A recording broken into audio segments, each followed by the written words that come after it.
Assalamualaikum warahmatullahi wabarakatuh. Salam vokasi. Perkenalkan, nama saya Aulia Nursifa. Saya adalah instruktur untuk mata pelajaran administrasi umum di kelas 10 OTKP.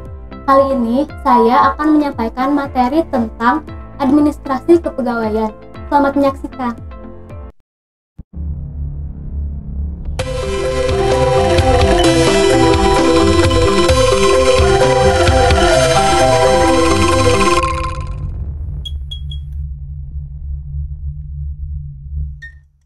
Kali ini kita akan mengidentifikasi persyaratan personil administrasi perkantoran.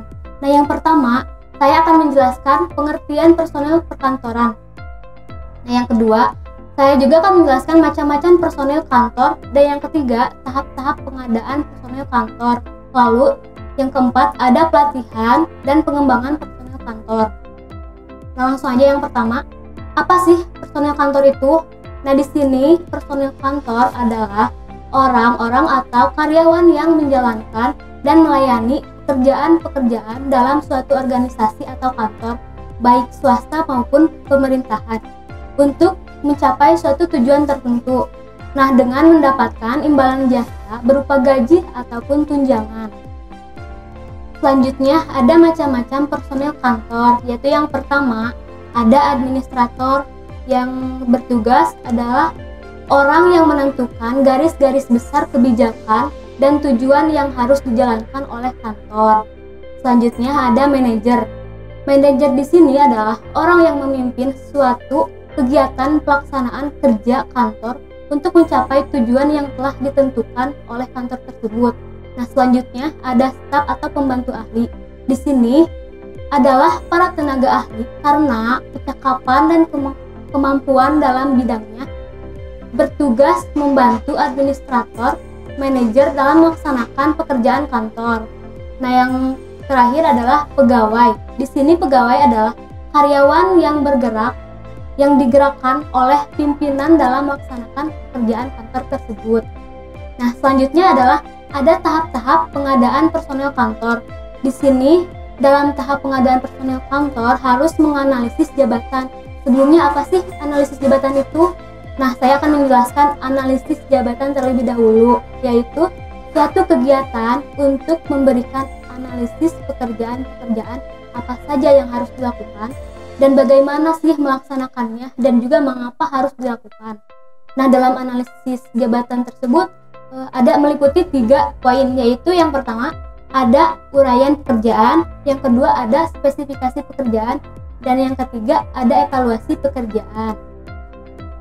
Berikutnya ada rekrutmen. Di sini, rekrutmen adalah suatu proses usaha untuk menarik dan mempengaruhi calon tenaga kerja agar mau melamar untuk lowongan kerja yang telah dibuka oleh suatu perusahaan tersebut.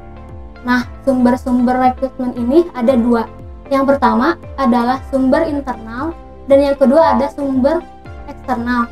Sumber internal ini yaitu tenaga kerja yang diambil dari dalam perusahaan itu sendiri, sedangkan sumber eksternal yaitu tenaga kerja yang diambil dari luar perusahaan. Nah, berikutnya adalah seleksi. Di sini seleksi merupakan tahapan kegiatan suatu perusahaan dalam rangka memiliki karyawan yang paling tepat dan dalam jumlah yang tepat pula dari calon-calon tenaga kerja yang ada. Nah, hal yang harus diperhatikan dalam melaksanakan tahapan seleksi ini yaitu yang pertama, ada seleksi itu harus efisien dan efektif. Nah, yang kedua itu seorang petugas dalam penyeleksi ini haruslah cerdas dan juga jujur. Nah, yang terakhir, seleksi harus mempertimbangkan peraturan-peraturan yang diberikan oleh pemerintah atau yang sudah diberlakukan oleh pemerintah setempat. Nah, berikutnya ada pelatihan dan pengembangan personil kantor. Di sini, pelatihan adalah suatu kegiatan peningkatan kemampuan dan keterampilan teknis karyawan untuk melaksanakan pekerjaannya.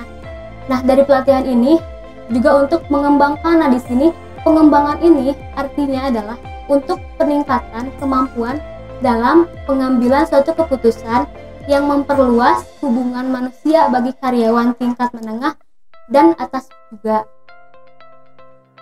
Nah, berikutnya ada manfaat bagi pelatihan. Salah satunya yaitu pelatihan dapat meningkatkan kinerja personalia atau karyawan kantor. Artinya, dengan pelatihan, karyawan akan mampu bekerja dan melaksanakan tugas dengan baik. Nah, selanjutnya ada juga karyawan dapat berkembang dengan lebih cepat dan lebih baik juga. Artinya di sini, seorang karyawan diberikan kesempatan untuk mengembangkan potensi dirinya tersebut secara masing-masing.